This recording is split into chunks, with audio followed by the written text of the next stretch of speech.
ഈ ഇടതുപക്ഷത്തിന്റെ ഒരു നയം എന്ന് പറയുന്നത് തന്നെ ആടിനെ പട്ടിയാക്കുക, പട്ടിയെ പേപ്പട്ടിയാക്കുക, എന്നിട്ട് നാട്ടുകാരെ കൊണ്ട് കല്ലെറിഞ്ഞ് കൊല്ലിക്കുക. ഈ ഒരു നയം, അതായത് അവരെ ആരെതിർക്കുന്നു, എതിർക്കുക മീൻസ് വിമർശിക്കുക, കൃത്യമായ കാര്യങ്ങൾ പറഞ്ഞ് ഇടതുപക്ഷത്തുള്ള ആരെ വിമർശിച്ചാലും ശരി ആ ആളെ ഒതുക്കാൻ ഏതറ്റം വരെയും പോകാൻ മടിക്കാത്തവരാണ് ഈ ഇടതുപക്ഷം, പ്രത്യേകിച്ച് ഈ സൈബർ സഖാക്കന്മാരെന്ന് പറയുന്നത്. ഇപ്പോ ആദ്യമായി ഈ കോൺഗ്രസ് നേരിട്ട ഈ അടുത്ത കാലത്തെ നേരിട്ട ആദ്യത്തെ പ്രശ്നമായിരുന്നു രാഹുൽ മാങ്കൂട്ടത്തിനെതിരെയുള്ള വിഷയം. ആ വിഷയത്തിൽ ചിലപ്പോ രാഹുൽ മാങ്കൂട്ടത്തിന്റെ ഭാഗത്ത് തെറ്റുണ്ടോ എന്ത് എന്നുള്ളത് നിയമപരമായി നേരിടുന്നതിന് പകരം സോഷ്യൽ മീഡിയ ഉപയോഗിച്ച് സൈബർ സഖാക്കന്മാർ ആക്രമിച്ച് അത് ഒരു പരാതിക്കാരി മുന്നോട്ട് വരാതെ തന്നെ അതിനെ നാറ്റിക്കുക എന്നൊരു ലക്ഷ്യം. അത് കഴിഞ്ഞിട്ട് അതായത് ഈ കോൺഗ്രസിനെ ശക്തി എന്ന് പറയുന്നതിനെ ഒരു യുവതലമുറ, യുവ നേതാക്കന്മാർ തന്നെയായിരുന്നു കോൺഗ്രസിന്റെ ഇപ്പോഴത്തെ ഏറ്റവും വലിയൊരു ശക്തി എന്ന് പറഞ്ഞിരുന്നത്. അതിൽ അടുത്ത് VT ബൽറാം, അതും ഒരു വലിയ രീതിയിലുള്ള സൈബർ ആക്രമണം അവിടെയും നേരിട്ട് വരും. പിന്നെ അത് കഴിഞ്ഞിട്ട് ഇപ്പോൾ അടുത്ത് ഈ കോൺഗ്രസിന്റെ ഭാഗത്ത് നിന്നും ഈ ഇടതന്മാർക്ക് നല്ല ചുട്ട മറുപടി കൊടുക്കാൻ ചാനലിൽ വന്നിരുന്ന് നല്ല രീതിയിൽ പറയാൻ, കൃത്യമായി പോയിന്റ് ഔട്ട് ചെയ്ത് പറയാൻ കഴിവുള്ള ഒരാൾ ഡോക്ടർ ജിൻഡോ ജോൺ. ഇപ്പോ അദ്ദേഹം നേരിടുന്ന ഒരു സൈബർ ആക്രമണമുണ്ട്. ഇവരുടെ തന്നെ ഇപ്പൊ ഒരു CPM MLA ബന്ധപ്പെടുത്തി മറ്റൊരു CPM ഒരു സ്ത്രീയുമായി ബന്ധപ്പെട്ട്, ഒരു സഖാത്തി എന്ന് തന്നെ പറയാം, ബന്ധപ്പെട്ട് ചില വാർത്തകൾ വന്നിരുന്നു. അതിനെ തുടർന്ന് ചില ചർച്ചകൾ നടന്നിരുന്നു. അപ്പൊ നേരത്തെ തന്നെ കോൺഗ്രസിനെതിരെ ശക്തമായ ആക്രമണങ്ങൾ ഉണ്ടായിരുന്നത് കൊണ്ട് തന്നെ ഇതിനെ പലരും ഏറ്റെടുത്തു. പക്ഷെ പിന്നീട് പറയുന്നുണ്ട് അത് കോൺഗ്രസ്സുകാരല്ല ഇത് ഏറ്റെടുത്ത് ആക്രമണം നടത്തിയത് ഇടത് കമ്മ്യൂണിസ്റ്റുകാർ തന്നെയാണ്, അവരുടെ വൈരാഗ്യം തീർക്കാൻ. ഇത് സംഭവം നടന്നിട്ട് 2 ആഴ്ച കഴിഞ്ഞു, അത് കഴിഞ്ഞിട്ട് ഇത് കമ്മ്യൂണിസ്റ്റുകാരാണ് ഇത് പുറത്തു കൊണ്ടുവന്നത് എന്ന് പറയുന്നുണ്ട്. പക്ഷെ അതിന് അപ്പോ കുറെ ന്യായീകരണവുമായി ഈ സമൂഹത്തിൽ ഒരുപാട് പേര് എത്തിയിരുന്നു. സ്ത്രീയുടെ സ്വകാര്യത, അത് അവരുടെ വ്യക്തിപരമായ കാര്യം. ഈ വ്യക്തിപരമായ കാര്യങ്ങളും സ്വകാര്യതയും എല്ലാം ഈ ഇടതന്മാർക്കും ഇടത്തികൾക്കും മാത്രമേ ഉള്ളൂ, വേറെ ആർക്കുമില്ല. ഇപ്പൊ ജിൻഡോ ജോണിന്റെ കുടുംബത്തെ ആക്രമിക്കുന്നു, അദ്ദേഹത്തിന്റെ ഭാര്യയെ ഈ സൈബർ ഇടത്തേക്ക് വലിച്ചിഴച്ചുകൊണ്ട് അപവാദ പ്രചരണങ്ങൾ നടത്താൻ ഇടത് ഹാൻഡിലുകൾ വളരെ ശക്തമായി ശ്രമിക്കുന്നുണ്ട്. ഇവരുടെ ഒരു സ്ത്രീ സംരക്ഷണവും പുരോഗമനവാദവും എല്ലാം വെറും ഒരു പക്ഷപാതപരമായിട്ട് തന്നെയല്ലേ ഇപ്പൊ നിലനിൽക്കുന്നത്. അതെ, ഈ വിഷയത്തില് ജിൻഡോ ജോണിനെതിരെ വലിയ രൂക്ഷമായ രീതിയിലുള്ള ഒരു സൈബർ ആക്രമണം ഇപ്പോൾ നടന്നുകൊണ്ടിരിക്കുന്നത്. നേരത്തെ നമുക്കറിയാം, കഴിഞ്ഞ ഇടയ്ക്ക് വന്ന എറണാകുളത്തെ ഒരു CPM MLA ബന്ധപ്പെട്ട് വന്ന ചില വാർത്തകൾ, അത് നമുക്കറിയാമല്ലോ, ആദ്യം പുറത്തു വന്നൊരു യൂട്യൂബ് ചാനൽ കൂടിയാണ്. അത് പറഞ്ഞ ആള് മുൻ മുഖ്യമന്ത്രി VS അച്യുതാനന്ദന്റെ അഡീഷണൽ പ്രൈവറ്റ് സെക്രട്ടറിയും ഒക്കെ ആയിരുന്ന ഒരാളാണ്. അപ്പോൾ സ്വാഭാവികമായിട്ടും അതിനെതിരായ പല ആളുകളും ഇങ്ങനെ ഫേസ്ബുക്ക് പോസ്റ്റ് ഇടുകയും ഒക്കെ ചെയ്യുന്ന കൂട്ടത്തിൽ ജിൻഡോ ജോണും ഒരു ഫേസ്ബുക്ക് പോസ്റ്റ് ഇട്ടിട്ടുണ്ട്. പക്ഷെ അദ്ദേഹം ആരുടെയെങ്കിലും പേരെടുത്ത് പരാമർശിക്കുകയൊന്നും ചെയ്തിട്ടില്ല. അദ്ദേഹം ഒരു പോസ്റ്റ് ഇട്ടു. ആ പോസ്റ്റ് അദ്ദേഹം ഇപ്പോഴും ഉറച്ചു നിൽക്കുന്നുണ്ട്. ആ പോസ്റ്റ് പിൻവലിച്ചിട്ടുമില്ല. അതിന് പിന്നാലെ അദ്ദേഹം ഒരു ചാനൽ ചർച്ചയിൽ പങ്കെടുക്കുന്നു. ആ ചാനൽ ചർച്ചയിൽ മറുപടി പറയുന്ന സമയത്ത് അദ്ദേഹത്തിന് ഒരു നാക്കുപിഴ ഉണ്ടാകുന്നു.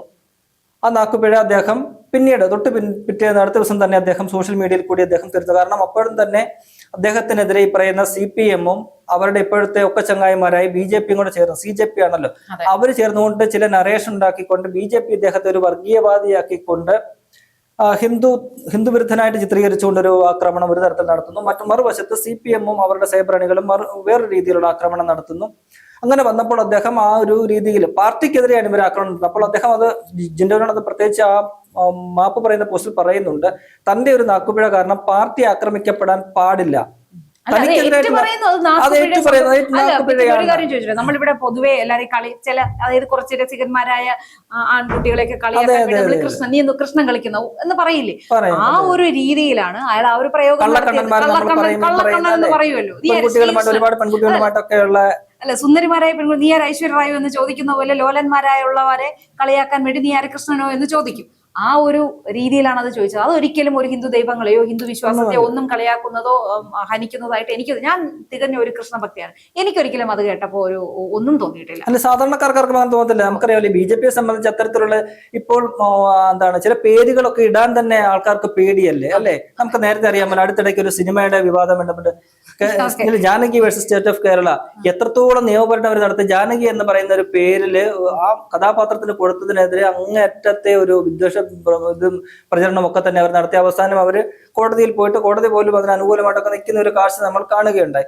അപ്പോൾ അങ്ങനെയാണ് അവരൊരു പേരിൽ പോലും ഈ പറയുന്ന വർഗീയതയും ഹിന്ദുത്വവും ഒക്കെ തന്നെ കുത്തി നിറച്ചുകൊണ്ട് നടക്കുകയാണ്. ആ രീതിയിലൊരു പ്രചരണം കോൺഗ്രസ് പാർട്ടിക്കെതിരെ തന്നെ ഉണ്ടായപ്പോഴാണ് ജിൻഡോ ജോൺ ഉടനെ തന്നെ പിറ്റേന്ന് രാവിലെ തന്നെ അദ്ദേഹം ഒരു ഫേസ്ബുക്ക് പോസ്റ്റ് ഇട്ട് അത് മാപ്പ് പറഞ്ഞുകൊണ്ട് രംഗത്തെത്തി. തന്റെ പാർട്ടി ആക്രമിക്കപ്പെടാൻ പാടില്ല, തന്റെ ഒരു നാക്കുപിഴ കാരണം അത് താൻ പിൻവലിക്കുന്നത് ഉണ്ടായത് തെറ്റാണ്, മാപ്പ് പറഞ്ഞാൽ അവിടെ നിർത്തേണ്ടതാണ്. നിർത്തിയിട്ടില്ല. അതല്ല അവിടുത്തെ രസം എന്ന് പറയുന്നത്, ഈ പറയുന്ന സൈബർ അണികൾ നേരത്തെ ഈ പറയുന്ന CPM-ന്റെ വനിതാ നേതാവ്, നേരത്തെ ആരോപിക്കപ്പെട്ട വനിതാ നേതാവിന്റെ ഈ പറയുന്ന സ്വാതന്ത്ര്യത്തിനും മറ്റുമൊക്കെ തന്നെ രംഗത്തെത്തി വലിയ രീതിയിലുള്ള എന്താ പറയുക പോരാട്ടം നടത്തിയ CPM അണികൾ തന്നെയാണ് ഈ പറയുന്ന ജിൻഡോ ജോണിനെതിരായിട്ട് വലിയ രീതിയിൽ സൈബർ ആക്രമണം. അദ്ദേഹത്തെ മാത്രം ആക്രമണം നടത്തിയാൽ നമുക്കൊരു പരിധി വരെ അംഗീകരിക്കാം. അതും കടന്നിട്ട് അദ്ദേഹത്തിന്റെ ഭാര്യയ്ക്കെതിരെ വളരെ അങ്ങേയറ്റം മോശകരമായ പദപ്രയോഗം നടത്തി. ജിൻഡോ ജോണ് ഡോക്ടർ ജിൻഡോ ജോണാണ്, അദ്ദേഹത്തിന് ഡോക്ടറേറ്റ് ഉണ്ട്.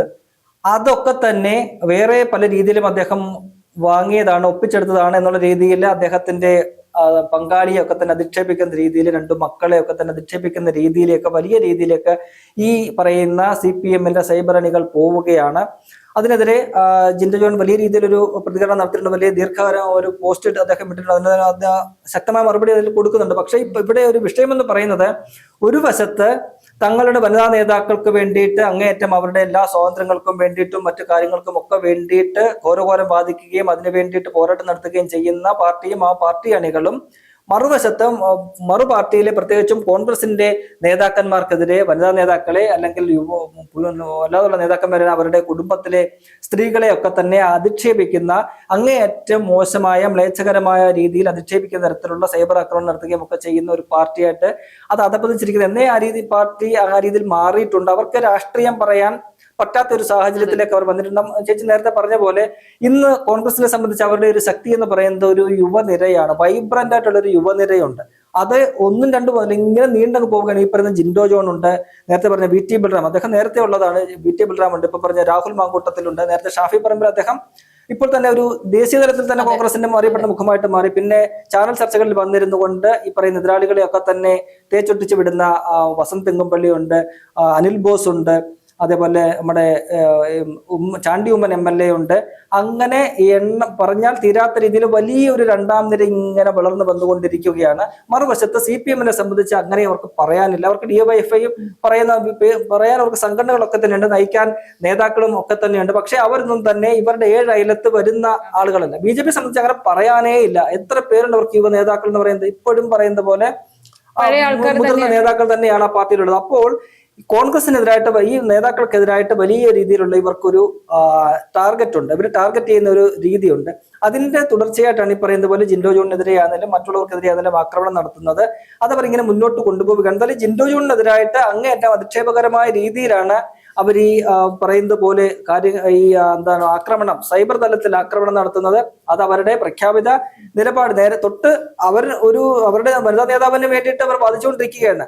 അതേ വാദം അവര് മറന്നു വെച്ചിട്ട് അവിടെ അട്ടത്ത് മാറ്റി വെച്ചിട്ട് തിരിച്ച് പ്രയോഗിക്കുകയാണ്. അത് മറ്റൊരു കാര്യം പറയാം, ഈ ആരോപണ വിധേയ CPM-ന്റെ വനിതാ നേതാവുണ്ടല്ലോ, അവർ അവരുടെ ഭാഗം ന്യായീകരിക്കാനും അവർ തെറ്റുകാരിയല്ല അവരെ ന്യായീകരിക്കാൻ വേണ്ടി ഉദ്ധരിച്ചിട്ടുള്ളത് ഒരു വീഡിയോ കണ്ടതില് ഇവർ തന്നെ 100 വട്ടം കുറ്റം പറഞ്ഞിട്ടുള്ള ജവഹർലാൽ നെഹ്റു, അദ്ദേഹത്തിന്റെ അച്ഛൻ മകൾക്ക് അയച്ച കത്തുകളിലെ ഭാഗങ്ങൾ കോട്ട് ചെയ്തുകൊണ്ടാണ് അവർ അവരുടെ ഭാഗം ന്യായീകരിക്കുന്നത്. അതാരെയാണ് ഇപ്പോഴെങ്കിലും അവർ ആ ജവഹർലാൽ നെഹ്റുവിന്റെ കോട്ടുകൾ ഉപയോഗപ്പെട്ടല്ലോ കോൺഗ്രസ്സുകാരെ. എന്തായാലും അവർക്കും കോൺഗ്രസ്സുകാരെ തന്നെ ഉപയോഗം. അവര് ആ വനിതാ നേതാവ് അന്ന് ഈ മാധ്യമങ്ങളോട് പ്രതികരിച്ചപ്പോൾ പറഞ്ഞ മറ്റൊരു പ്രധാനപ്പെട്ട കാര്യമുണ്ട്. ഈ പുരുഷന്റെ സ്ത്രീയുടെ ലൈംഗികത എന്ന് പറയുന്നത് തെരുവിലേക്ക് വലിച്ചിഴക്കപ്പെടേണ്ട കാര്യമല്ല. അതാണ് നിലപാട്. അത് നിലപാടാണ്. പക്ഷേ ആൾക്കാരോടുകൂടെ പറയാൻ, നിങ്ങളുടെ സൈബർ സഖാക്കന്മാരോടും നിങ്ങളുടെ പാർട്ടി അണികളോടും കൂടെ നിങ്ങൾ പറയണം, ഒരു സ്ത്രീയുടെയും പുരുഷന്റെയും ലൈംഗികതയോ കുടുംബ ജീവിതമോ വലിച്ചിഴക്കേണ്ടതല്ല എന്നുള്ള കാര്യം. അത്രേ ഉള്ളൂ.